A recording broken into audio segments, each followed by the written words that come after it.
शेतकरी संघटना? शेतकरी संघटनेला जसं शेतकरी वैतागलाय, बंदुकीच्या गोळ्या घालायचं मला, बंदुकीच्या गोळ्या त्यांनी घालायच्या नाहीत. आपण तर रोमण्याने त्याला मारायचं आले पुढच्या टप्प्यात, रोमण्यानं मारायचं, चापकानं फोडून काढायचं. मला सांगितलं होतं की ती भाषा वापरायची नाही. माझ्या गुन्हा दाखल करू दे ना, माझ्या एकट्या होईल ना. शेतकरी संघटना जिल्हाध्यक्ष या नात्यानं पूर्ण पाठिंबा आहे आंदोलनाला माझा. आणि माझं म्हणणं काय, एवढा पैसा खर्च करून सध्या मराठवाडा दुष्काळात मुक्त करा ना तुम्ही. नदीजोड प्रकल्प करा तुम्ही. एवढ्या पैशामध्ये नदीजोड प्रकल्प होऊन जातोय, गावगाव पाणी होऊन जाते. कोल्हापूरला प्रत्येक 1 किलोमीटरला शेततळ आहे. तर शेतकऱ्यांना फुकट करून द्या शेततळे.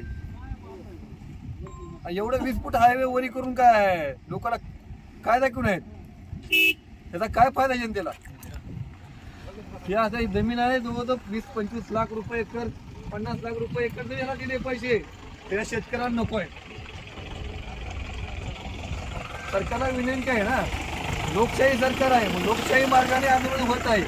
लोकशाही मार्गाने आपण मान्य करावं की कॅन्सल करावा शक्तीपीठ मार्ग. शेतकरी सेना मनसेचे मी भागवत शिंदे, मनसे शेतकरी सेनेचा राज्य उपाध्यक्ष. खरं तर हा